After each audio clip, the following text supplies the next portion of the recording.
The Flannan Isles, an isolated group of rocky islands off the coast of Scotland, are known for their haunting beauty and brutal weather. Of these, Eilean Mor is the largest, a windswept island dominated by a lonely lighthouse standing vigil over the Atlantic. The lighthouse had a simple purpose: to protect sailors from the treacherous waters that had claimed so many lives. On December 7, 1900, 3 experienced lighthouse keepers arrived at the station to begin their month-long shift. Thomas Marshall, the principal keeper, was a man of routine and discipline. James Ducat, his second-in-command, was quieter but dependable, having served in the lighthouse service for over 2 decades.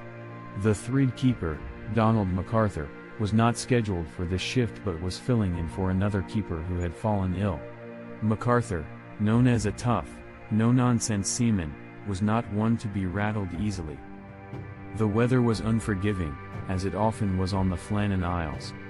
Thick fog rolled in and out, clinging to the rocky cliffs, and the wind howled with an almost mournful sound. But for the first few days, everything seemed routine.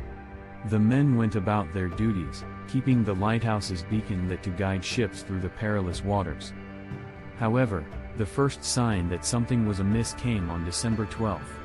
The men logged a storm in the lighthouse's logbook, though no ships passing nearby reported any such storm. The sky had grown unnaturally dark, and the wind picked up, howling through the rocks like the wails of banshees. Marshall wrote that the sea was angry that night, with waves taller than they had ever seen crashing against the cliffs. The storm was unrelenting. Day after day, the sea churned violently, battering the lighthouse. Inside, the men grew restless. Ducat, normally stoic, became uncharacteristically quiet, retreating into himself. MacArthur, known for his fiery temper and strength, was seen pacing the small quarters, muttering under his breath. The logbook entries grew increasingly strange. Marshall recorded that Ducat had been praying excessively, and MacArthur had broken down, crying uncontrollably. It was unsettling behavior from a man known for his toughness and resilience. Something seemed to be eroding the men's nerves, though the entries didn't say what. By December 15, the storm seemed to subside. The seas calmed, and the wind died down to a whisper. But the final entry, recorded at 9 a.m., was nothing more than a cryptic, single line: "The storm is over, the seas are calm. God is over all." It would be the last anyone ever heard from the keepers.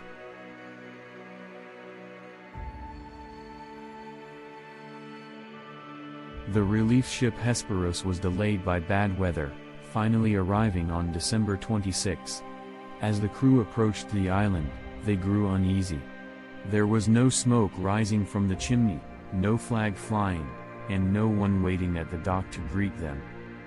The lighthouse, usually a beacon of life and activity, stood cold and silent. Captain Harvey sent ashore Joseph Moore, a member of the relief crew, to investigate. Moore, who had known the keepers personally, felt a sense of dread as he climbed the steep path to the lighthouse. The front door was locked from the inside, but there was no response to his knocking. When he forced his way in, an eerie stillness greeted him. The fire had long since gone out, the air was damp and cold, and the lighthouse was eerily quiet. As Moore explored the lighthouse, he found more unsettling signs. The kitchen table was set for a meal, 3 plates, untouched, as if the men had been interrupted. 2 of the keepers' oilskins were missing, suggesting they had gone outside. But MacArthur's oilskin was still hanging on its peg, a strange detail, as no one would go out in the storm without proper gear. The clocks had all stopped, as though time itself had frozen inside the lighthouse. There was no sign of struggle, no blood, no signs of foul play, just the overwhelming sense that the men had vanished into thin air.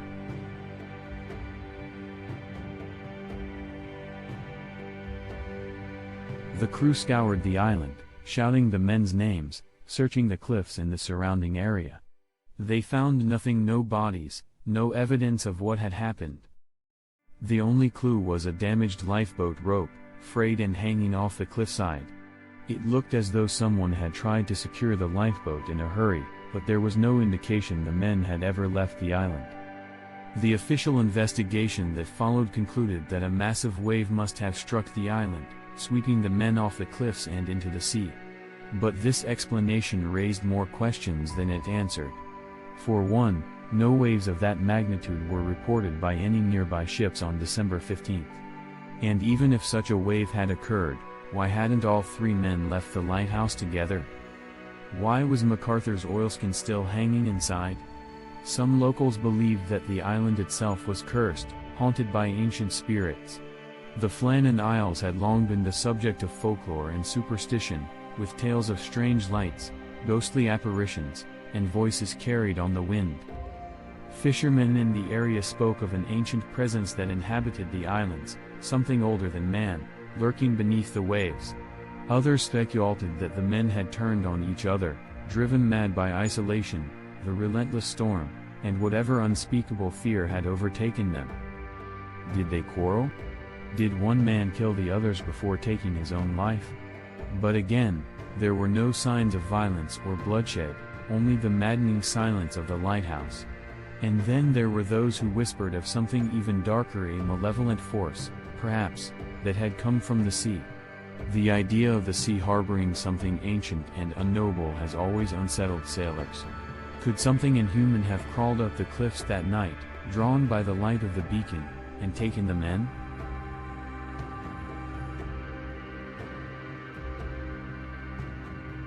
In the years that followed, the Flannan Isles Lighthouse became the subject of rumors and ghost stories.